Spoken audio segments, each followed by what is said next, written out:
Sir ఒకవేళ జైల్లో ఖైదీలు ఉంటారు కదా సార్. ఒకవేళ వాళ్ళకి సెక్స్ చేయాలనిపిస్తే జైలు వాళ్ళకి ఎలాంటి ఏర్పాట్లు చేస్తది? లేదంటే వాళ్ళనేమైనా విడిచిపెడతదా? లేకపోతే వాళ్ళకేమైనా అరేంజ్ చేస్తదా దాంట్లోని? ఎగ్జాక్ట్‌లీ. జైల్లో ఉన్న ఖైదీలకి సెక్స్ చేయాలనిపిస్తే జైలు అధికారులు గాని, ప్రభుత్వం గాని తగిన ఏర్పాట్లు చేస్తదా అనేది ఇక్కడ ప్రధానమైన అంశం. అవును. ఇది వినేటోళ్ళకి చాలా క్రేజీగా అనిపించొచ్చు. అవును. అసలేంటి ఈ సబ్జెక్ట్ అని చెప్పని. కానీ భారత రాజ్యాంగంలో ప్రతి ఒక్క వ్యక్తికి కూడా బ్రతికే హక్కు, స్వేచ్ఛగా తిరిగే హక్కు ఉంది. సో, జైల్లో ఉన్న ఖైదీకి కూడా కాంజువల్ రైట్స్ అంటే గనక సెక్సువల్ ఫీలింగ్స్‌ని కాంజువల్ రైట్స్ అని చెప్పని అంటాం. ఉంటాయి కాబట్టి ఈ విధంగా వీళ్ళకి అటువంటి సెక్సువల్ డిజైర్స్ తీరే విధంగా ఎటువంటి ఏర్పాట్లు చేయాలి అనేది ఇప్పటి నుంచి కాదు, గతంలో ఎన్నో సందర్భాల నుంచి కూడా మా లీగల్‌లో చర్చ నడుస్తుంది. దీనికి సంబంధించి మొదటగా 2010లో బాంబే హైకోర్టు డివిజన్ బెంచ్ వారు ఒక అమికస్ క్యూరీని అనేది ఏర్పాటు చేయడం జరిగింది.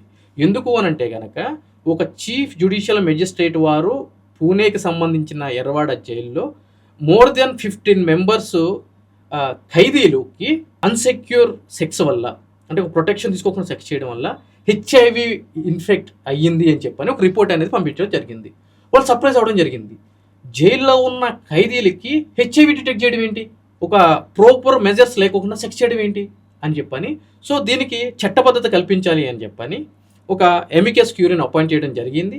ఆ సందర్భంగా కూడా వాళ్ళకి వాళ్ళ యొక్క ఫీలింగ్స్ తీర్చే విధంగా వాళ్ళ భాగస్వామ్యులతోటి ఒక ఏర్పాటు చేయాలి అని కూడా ఉత్తర్వులు అనేది ఇవ్వడం జరిగింది 2010లో.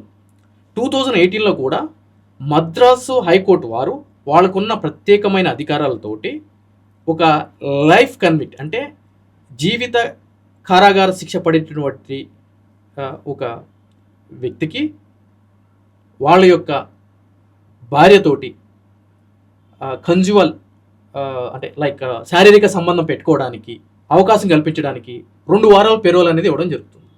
అంటే వాళ్ళని బయటకు వాళ్ళు బయటకు వదిలిపెట్టి ఆ 2 వారాలు వాళ్ళ యొక్క భార్యతోటి అతను ఆ యొక్క కాంజువల్ రిలేషన్షిప్ మెయింటైన్ చేయాలి. అంటే ఆ శారీరక బంధం మెయింటైన్ చేయాలి అని చెప్పి కూడా ఇవ్వడం జరిగింది.